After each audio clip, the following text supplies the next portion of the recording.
So hi, I'm here joined by Peter Ptashko of Cambio Consultancy.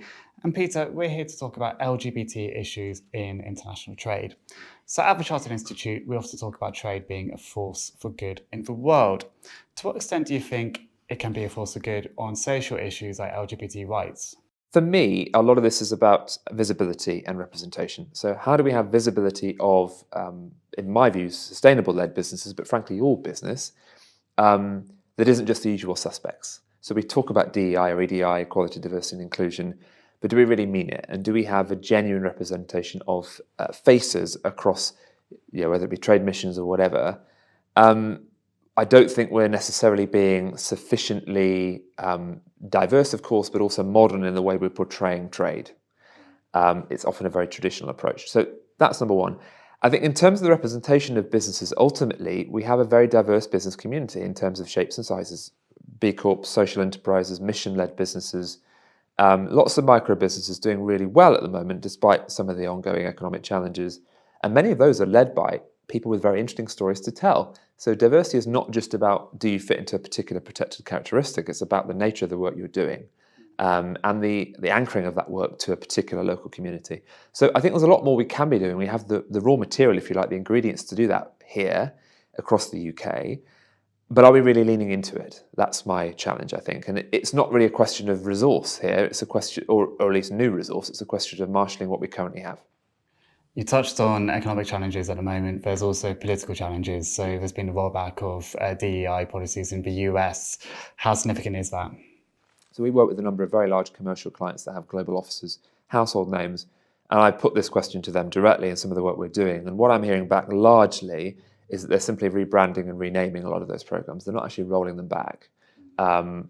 Unfortunately, it's meant that a lot of the agreed language and nomenclature around this has had to shift. So DEI sustainability as it is now may not exist in quite the same way over the next coming years, but nonetheless, the work will continue. I don't believe that organisations are simply delete and replace with something else or with nothing at all. I think that's different, of course, under the specifically US and American context, where there's a bit more scrutiny and, of course, frankly, legal action around specific policies in action. But I think genuinely global companies have a bit more leeway in terms of how they do that and how flexible they can be with the way in which they run their organisations. So from the inside, I see it's business as usual, but perhaps with some rebranding.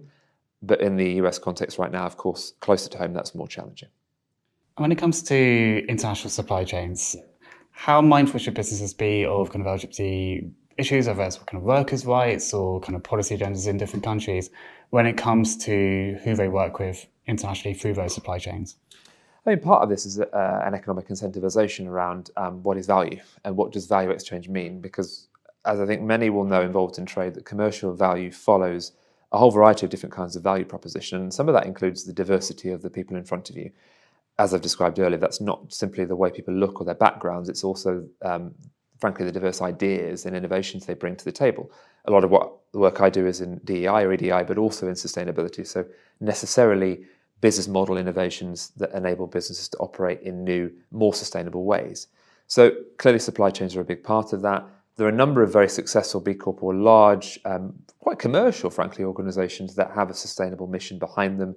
Tony's Chocolonely is a really famous example of a business that was started only 15 years ago by Toyin van der Keuken, who famously made documentaries about ending modern slavery back in his native Holland, but realised reaching a larger audience would only be possible by selling a ubiquitous product like chocolate. And he's been able to sort of sell that messaging as well as the product very successfully.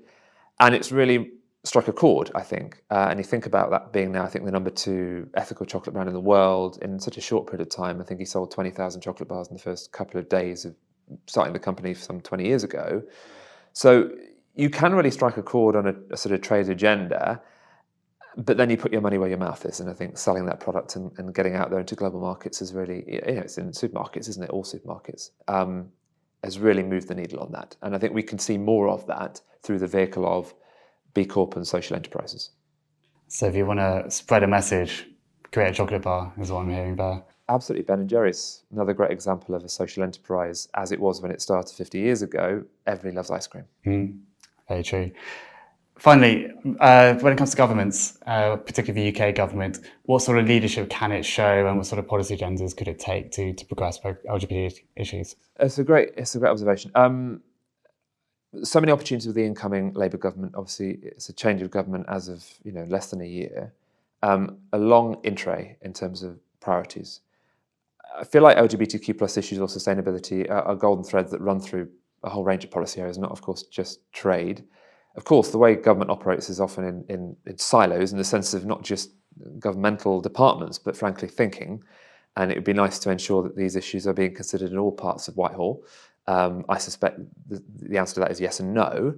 I think in specifically trade policy, a lot of what I'm talking about is soft power. It's about, trade delegations, it's about representation when we have government ministers and teams going out there to understand the way in which the modern economy in the UK really works, rather than a vision of it 10, 15, 20 years ago.